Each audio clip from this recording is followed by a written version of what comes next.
Bonjour! Alors me voici pour une deuxième vidéo. Aujourd'hui j'ai décidé de faire une vidéo pour vous expliquer comment se déroule une séance avec moi. Donc tout d'abord, ce sera en visio, c'est-à-dire sur un ordinateur ou sur votre téléphone, via une application afin qu'on puisse se voir. Et du coup, sur cette application, il m'est possible de vous enregistrer, enfin d'enregistrer plutôt la séance. Ce qui, je pense, est une bonne façon pour pouvoir après avoir une trace de ce que je vous aurais dit.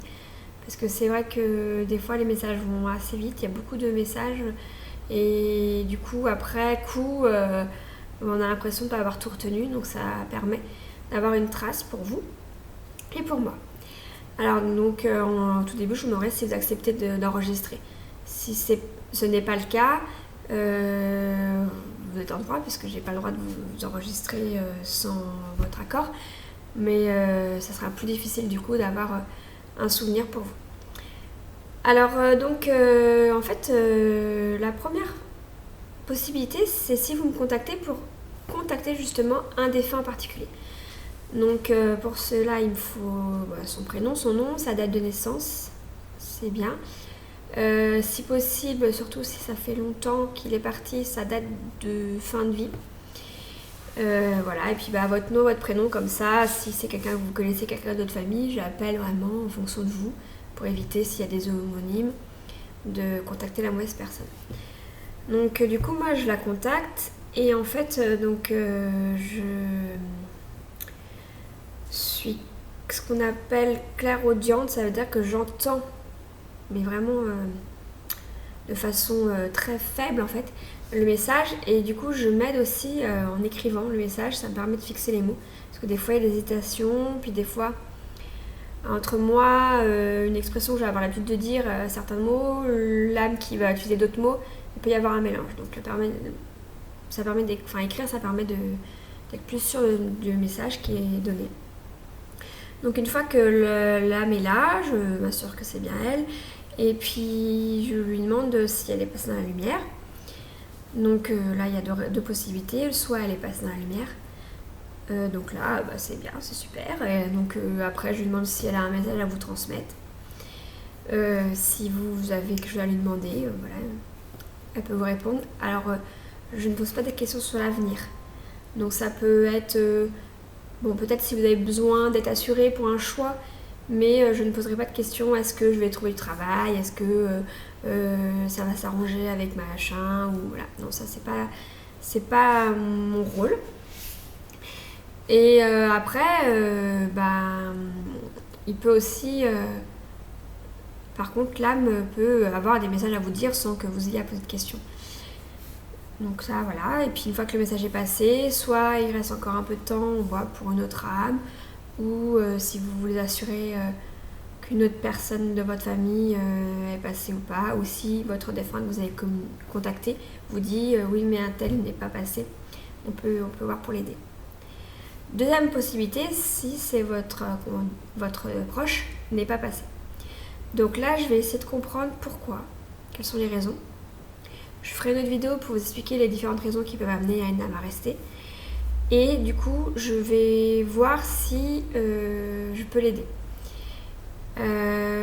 Donc elle peut soit être dans l'attente depuis un moment et avoir vraiment envie d'être aidée, donc là ça se passe bien et puis je l'aide.